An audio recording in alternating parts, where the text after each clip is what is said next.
A gente começa a nossa conversa aqui na hora do jantar trazendo um assunto, aliás, um caso lamentável e triste. A Paraíba acompanha desde cedo o trágico acidente entre os municípios de Pilões e Cuitegi, um ônibus escolar alugado pela Prefeitura de Pilões que tombou na PB 077. Você está vendo aí as imagens.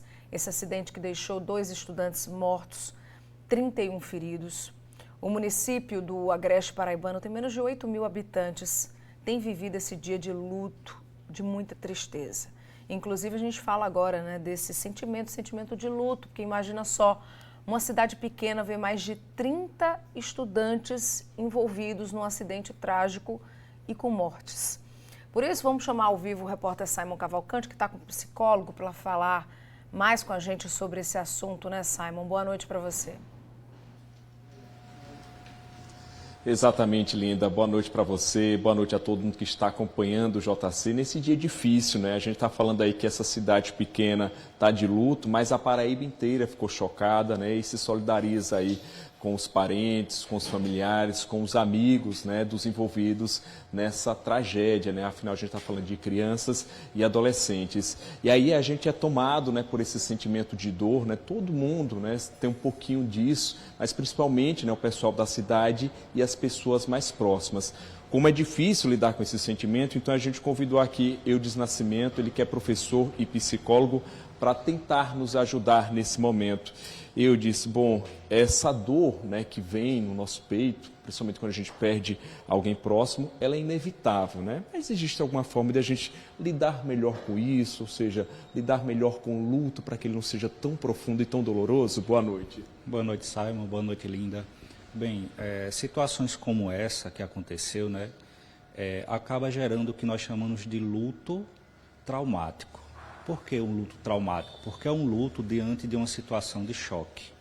Ou seja, quando acontecem episódios como esse, um fato como esse, então muitas vezes é um luto que se manifesta sem nenhuma reação aparente.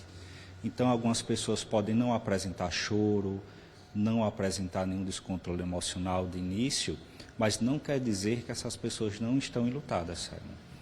Então, é uma situação onde fica aquele sentimento de incapacidade, aquele sentimento de não acreditar ainda o que aconteceu, o porquê aconteceu.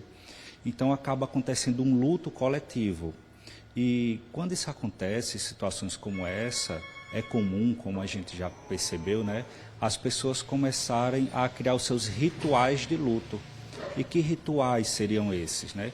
Visitar o local do acidente ou do fato ocorrido, levar flores, levar cartas, acender velas, se formarem grupos de oração ou grupos de apoio. E é importante que isso aconteça, porque isso também é uma forma de vivenciar o luto. E é importante que esse luto seja vivenciado. Fatores como você citou no início, Simon, são fatores físicos, né? Como às vezes falta de ar, dor no peito, náuseas, dor de cabeça, dores intestinais, vômito. Então, isso pode acontecer, é o que nós chamamos de reação física. Então, o importante nesse momento é buscar conforto e participar desses rituais do luto, para poder vivenciar esse luto. Embora seja doloroso, mas a dor é inevitável, infelizmente. Eu disse, quando a gente se depara com uma situação dessa, né, que alguém próximo está passando pelo luto, muitas vezes a gente fica até sem saber como lidar, não sabe se procura, não sabe se a distância vai ser boa ou se vai ser ruim, né? A gente fica sem saber até como se expressar com a pessoa. Qual a orientação, ou seja, como é que as pessoas mais próximas podem dar apoio a esses familiares, né, que estão sofrendo com essa tragédia? Nessa questão, Simon, é importante estar próximo.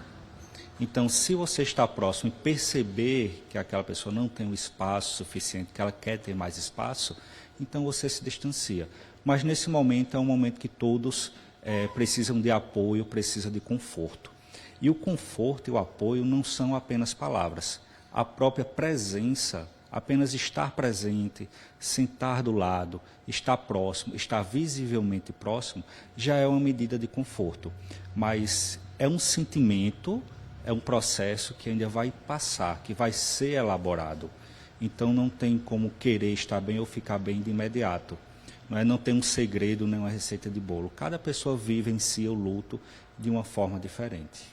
Você falou, são etapas, né, que quem está passando por esse luto termina enfrentando. Mas a partir de que momento isso passa a ser algo preocupante, né? Porque tem gente que se entrega muito ao luto, né? Então termina afetando a saúde. Ou seja, até que ponto as pessoas mais próximas têm que observar para saber ali ainda esse luto ainda é saudável? Sim, o primeiro sinal, Simon, está na rotina. Ou seja, a dificuldade que essa pessoa vem apresentar a voltar para a rotina. Eu posso voltar para a minha rotina do dia a dia, do trabalho, com a família, com amigos, com um sentimento de tristeza, com um sentimento de vazio, com um sentimento de angústia, que é compreensível. E são sentimentos que fazem parte da nossa condição humana. No entanto, a partir do momento que começa a surgir dificuldades para eu voltar à minha rotina e estabelecer minha rotina, então aí deve ser um sinal de alerta. Porque a partir que se passa por um episódio como esse, como uma perca, da forma que aconteceu, uma situação de choque, então toda a nossa representação de vida começa a mudar. Porque nós vamos começar a refletir sobre a vida, o que é a vida, por que coisas como essa acontecem. Então, consequentemente, o nosso comportamento tende a mudar depois de passar por uma situação de luto. Certo, Eudes, muito obrigado por conversar com a gente, mas é o seguinte, daqui a pouco a gente volta a conversar com o psicólogo, né, sobre um outro assunto, mas que tem a ver também com esse 1º de abril, então é já já. Linda, por enquanto eu volto com você aí no estúdio. Tá certo, Simon, obrigada, viu? Obrigada pela participação sobre o acidente aí, o caso está sendo investigado, o acidente que a gente trouxe, né, falando aí para poder trazer essa pauta e essas informações. O Corpo de Bombeiros suspeita que o acidente pode ter sido causado por problemas no freio. A assessoria de comunicação do município diz que a prefeitura vai instaurar um procedimento administrativo para justamente investigar o que causou o acidente. E ainda de acordo com a prefeitura, o veículo é alugado e passou por revisão. A gente, claro, segue acompanhando esse caso, atualizando você aí de casa.